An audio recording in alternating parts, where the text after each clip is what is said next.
Your grandmother tells me you're the best medical student they've had in over a decade. I'm glad to see you're keeping your studies up, Bioforce's mother said. Would you have expected anything less? Bioforce said.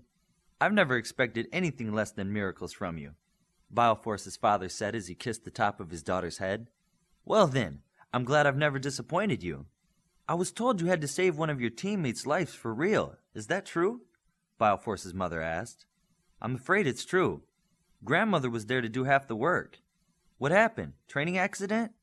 No, it was a missed dosage of super medication.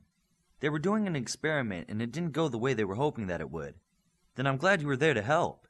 Virtuoso's parents came down the hallway slowly as they regarded everything that was around them as they walked. How was our big girl on this big day? Virtuoso's father asked. I'm excellent. What kept you? Virtuoso said. Your mother was admiring the costumes, he said.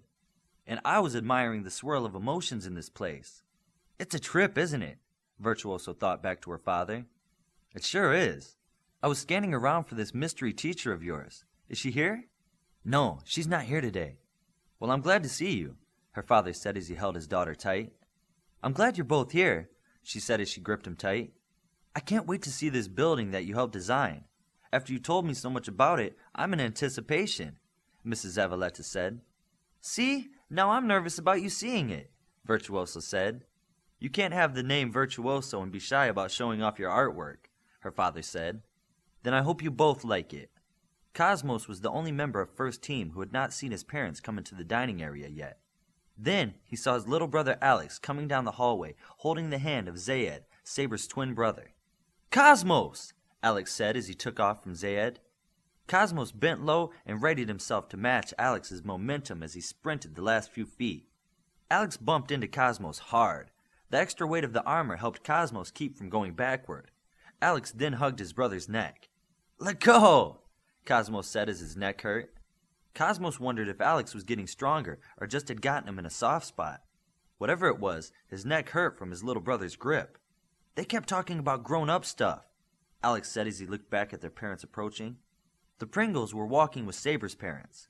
The Sheik and his wife were walking slowly with them as they continued talking about something. He was getting impatient, Zayed said about Alex. They said I couldn't wear my super suit today. I had to wear regular clothes, Alex said. Yeah, sorry about that. Today only the alphas at the academy wear costumes, Cosmos said as he turned to Zayed. What do you think of your brother's costume?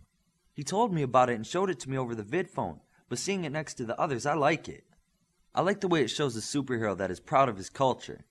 I hope to see more golf superheroes in the future, Zayed said.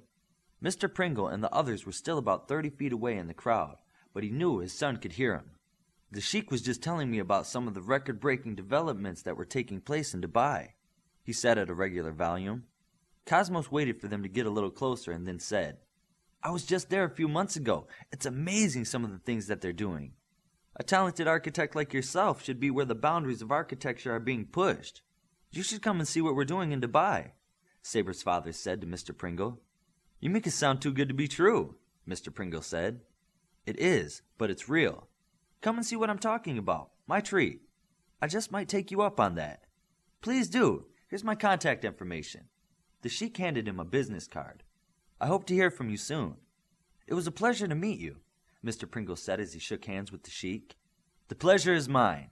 I'll leave you to your family, he said as he smiled at Cosmos and Mrs. Pringle. I'll see you later, Zayed said to Cosmos. Yeah, later, Cosmos said and paused. Was he offering you a job? He offered to triple whatever your father was making, Mrs. Pringle said. Cosmos tried to fit that in some type of perspective. Did he do it because he was the father of an Omni, or did he do it because his father really was a good architect? Mr. Pringle did have a master's from the University of Michigan, and he was a perfect near miss. He was good at anything he did. She's mom talked about recruiting him as a Sentinel pilot because he was a perfect near miss. Maybe he was just the kind of person that people wanted working with them. Then why didn't anyone try to recruit him before? Cosmos' head spun with possibilities. We are so proud of you, Mrs. Pringle said. Cosmos' focus came back to the people in front of him. I'm glad you could be here today. This is a far cry from the teary day you left for Alpha, his father said. Isn't it? I've done so much since then. Did I tell you I was out in space? To a different star? No way, Alex said. Which star? I didn't have time to find the name yet, but I can point it out tonight. Then we can look the name up together. That would be a great thing to do tonight, Mr. Pringle said. All the alphas and their parents continued to enjoy the mingling and the lunch that followed. After lunch, it was announced that the campus was open to exploration. Even the dorms were opened up. Connors informed First Team that the security was off on the dorm rooms and parents and students were free to roam about. He also pointed out that everyone should be on their best behavior. First Team and their parents walked slowly back to the dorms. Dr. Noguchi was quick to introduce herself to Mrs. Pringle and tell her about the time she had spent with her son. The other parents continued to talk and introduce themselves on the walk down campus. He helped make the new Sentinels? Mrs. Pringle asked. They just finished all their field trials and they went online 2 days ago. We now have 20 Sentinels and 15 pilots. We only have 6 on duty at any one time, Dr. Noguchi said. Why only 6? There are originally only 6 pilots, like the teams of 6. The public thinks it's still the same 6 pilots every time. Truth is, they all have families and time off now and then. So the extra pilots are for rotation. That's smart. Dear, Shogun said to his wife, the new Sentinels are up and running. The big work is done. Just try to relax and enjoy your day. Dr. Noguchi smiled at Cosmo's mother and said, Sorry, it's just been all-consuming for the last few months. Your son helped me do work faster than I ever thought I could. Hey, Cosmo said sharply, that's the new dorm I made. You made? Virtuoso asked from a few yards away. You designed and I made. Who designed the infrastructure, the water, electrical, foundation and such? Mr. Pringle asked. Cosmos did that, Virtuoso said. I designed the exterior and the interior.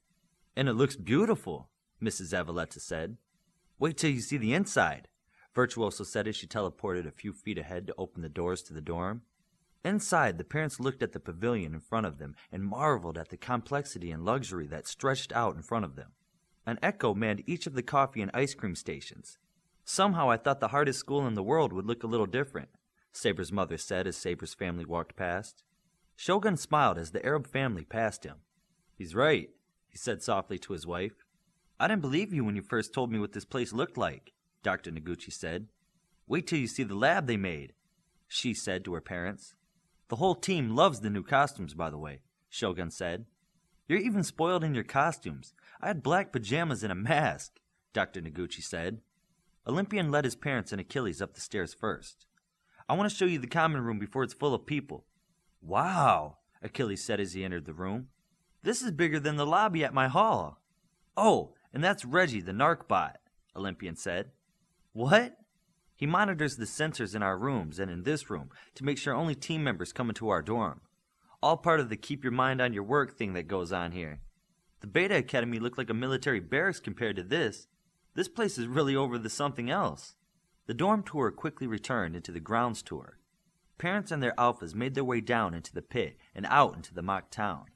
Parents kept introducing themselves to each other as they made their rounds through the classrooms.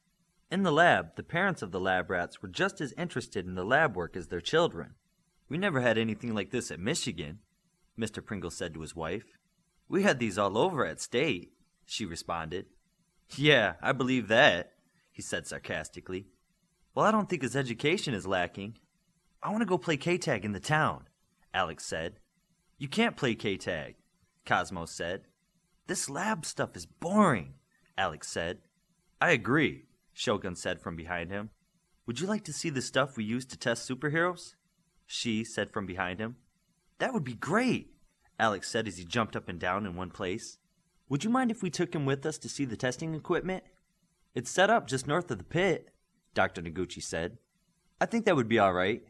Just behave yourself, Alex, Mr. Pringle said. When Shogun, Dr. Noguchi, she, and Alex arrived at the testing area, Olympian and his family were there. He was showing them how strong he had gotten. Even Achilles looked impressed. Can you lift that much? Olympian asked his brother. I think you passed me a while ago, Achilles said. Let me show you the durability testers, she said as they walked past the Farakis family. Lucy was watching over the testing equipment and supervising its use. She seemed like she liked explaining things and meeting the parents. Could I use one of the machines? Could you check me? Could I do this?